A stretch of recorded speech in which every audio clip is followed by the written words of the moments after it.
नमस्कार. दिवाळी म्हटली की आपण वेगवेगळ्या प्रकारचे पदार्थ फराळासाठी करत असतो. यामध्ये आवर्जून केला जाणारा पदार्थ म्हणजे लाडू. आज आपण अचूक प्रमाणाचा लाडू कसा करावा हे बघणार आहोत. यासाठी सर्वप्रथम मी अर्धा किलो रवा मिक्सरमध्ये बारीक करून चाळणीने गाळून घेतलेला आहे. लाडू बनवण्यासाठी मी अर्धा किलो रवा, 1.5 किलो मैदा, 1.5 किलो पिठी साखर, 1 किलो तूप आणि काही ड्रायफ्रूट्स घेतलेले आहे. सुरुवातीला कढईमध्ये थोडं तूप टाकून रवा हा भाजून घेणार आहोत. लक्षात असू द्या, रवा हा मंद आचेवर गुलाबी रंगावर भाजू द्या. यासाठी तो सतत हलवत राहणे हे गरजेचं आहे, जेणेकरून यामध्ये गुठळ्या पडणार नाही. रवा हा अगदी सुंदर असा भाजून घेतलेला आहे. याचा खमंग वासही सुटलेला आहे. आता रव्यानंतर मी तुपामध्ये मैदा हा भाजून घेणार आहे.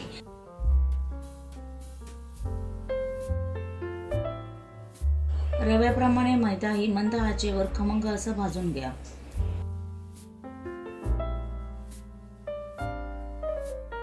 मैदा हा खरपूस भाजून झाल्यानंतर आता मी तो चाळणीने चाळून घेणार आहे, जेणेकरून त्यामध्ये ज्या काही गुठळ्या आहेत त्या व्यवस्थित मुडून जातील.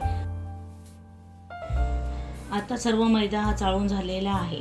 एकीकडे लाडूसाठी मी काही ड्रायफ्रूट्स बारीक करून घेतलेले आहे. यामध्ये काजू बदाम सहित जायफळ आणि वेलदोळे पूडही बारीक केलेली आहे. आता आपण भाजलेल्या मिश्रणामध्ये पिठी साखर टाकून घेणार आहोत. पिठी साखर टाकून झाल्यानंतर सर्व मिश्रण व्यवस्थित एकत्र करून घेणार आहोत. यानंतर यामध्ये बारीक केले ड्रायफ्रूट्स, जायफळ, वेलदोळे पावडर आणि वेलचीही टाकून घेतलेली आहे. परत एकदा सर्व मिश्रण एकत्र करून घेणार आहे. मिश्रण एकत्र करून झाल्यानंतर गरम केलेलं तूप टाकून सर्व मिश्रण एकजीव करून घेणार आहे. मिश्रण एकत्र करीत असताना यामध्ये कोणत्याही प्रकारच्या गुठळ्या राहणार नाही याची काळजी घेणार आहे. यासाठी व्हिडिओ दाखवल्याप्रमाणे सर्व गुठळ्या मोडून घेणार आहे. गुठळ्या मोडून झाल्यानंतर आता याचे मी छोटे छोटे लाडू बनवण्यासाठी घेणार आहे.